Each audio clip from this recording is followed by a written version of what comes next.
Comment fut-il surpris, Lutry? Peut-être juste en observateur, ou saisi au lit par les flammes, une bombe en plus. Il a peut-être éparpillé, passé aux atomes leur actuel Lutry. Qui peut le savoir en tel cyclone, dans des déferlements cosmiques? Tous les immeubles, les caves en l'air. Comment il pouvait tenir Lutry, télescope à l'œil, et sa famille toujours autour, près de lui, jamais le quittait d'une semelle. Il les avait emmenés, c'est sûr, aux étoiles.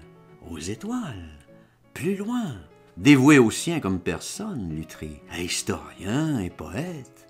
Et pour les conférences, pardon, la diction, les diphtongues, le charme, on leur demandait partout. Il venait d'observer Neptune, son stylo, un article, une conférence. Jamais dû ressasser. Des idées que de lui, qu'à lui. Des aperçus sur les systèmes, les jeux de constellations, les elliptiques du Sagittaire, les pronostics du Verseau. Que ses auditeurs restaient quoi? Qu'il leur ouvrait les infinis, qu'ils rentraient titubants chez eux. L'été, ils se donnaient aux astres. L'hiver, à l'histoire de France. Question des Carolingiens, des énigmes des premiers rameaux, qui était le réel fils de qui, qu'avait assassiné sa mère, qui n'était pas du sang, du vrai lit, on pouvait le croire sur parole. Il connaissait des trucs terribles, il entr'ouvrait des abîmes aux véritables légitimistes. Là, c'était plus dans le ciel les trous, c'était dans la nuit des temps. Il renfiévrait des polémiques qui étaient éteintes depuis 13 siècles. Des auditoires de 20 personnes qui, d'un mot l'autre, en venaient aux mains à la sortie, qui voyaient Louis II en salope, Carloman le bègue en victime de Clotaire de Neustrie, félon, et que les flics amenaient au poste, qui discutaient encore au clou et des personnes rangées, sérieuses, mais passionnées de descendance dynastique à mort. C'est ça qu'il avait Lutry sur des riens, des astres, des poussières, des bulles de 1000 ans, un fils naturel de Clodion. Il rendait dingue 20, 30 personnes. Ses conférences étaient au point, tous ses effets prêts, fignolés. Il les essayait sur sa femme, sa fille, sa tante. Elle coupait pas. Conférence sur les spectres, l'ours ou sur Clodomir. Qu'elle vibre, roupille, mais soit là. Qu'il se rende compte, Gaston, mari, père, neveu, science et histoire. Gaston Lutry. Chez lui, c'était que les essais. Dehors, il se donnait aux savantes des auditoires en février même. 20 personnes, c'est quelqu'un. C'était petit chez lui, 3 pièces, mais très coquet, plein de bibelots. Le salon surtout, presque pas de cuisine, où il pouvait être actuellement le Lutry, je pensais. Débouliné au métro avec la femme, la fille, la tante, ou parti en l'air, traverser les escadrilles, les feux de Bengale, envoler, observer sur place les pénombres cosmophysiques. Il les avait pas payés cher, ces instruments sidéraux. Il avait racheté le tout pour rien, enfin, dérisoire, aux héritiers Monesta.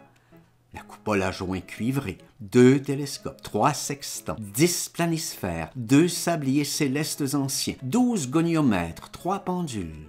Ça aurait fait un prix terrible, mais rien n'était déménageable.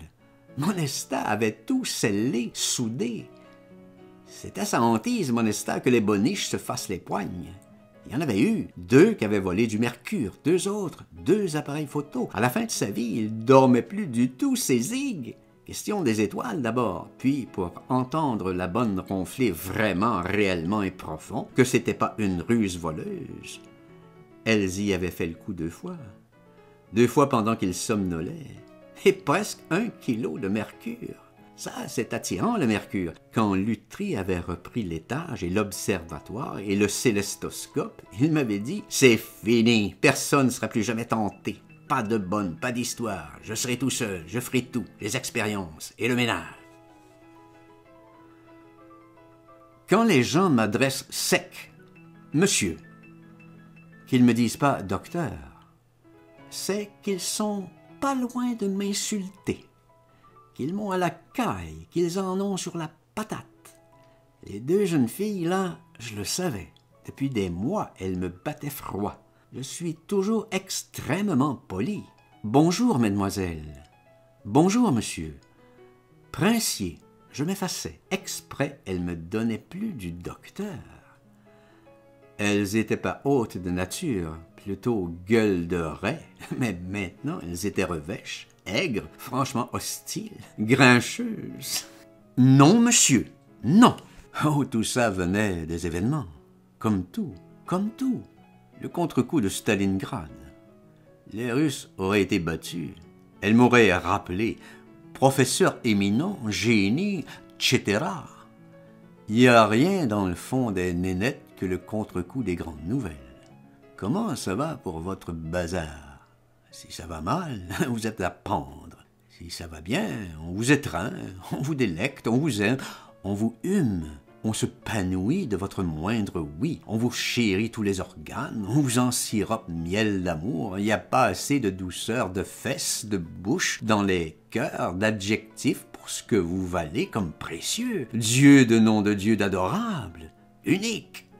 Perdre des sens, le joyau comme pas, que c'est à défaillir d'émoi, de vous approcher, de vous regarder, de vous voir mouvoir, respirer, que c'est encore bien moins croyable, ah là là, paradis, que vous vous tapez de petits cafés crème avec des petits croissants trop mignons, votre simplicité sublime, attendez que les événements tournent, ah simplicité, ah étron, ah revirement, ah violence, ah virulence, dans quel chiot d'oubli vous engouffrez, faire disparaître.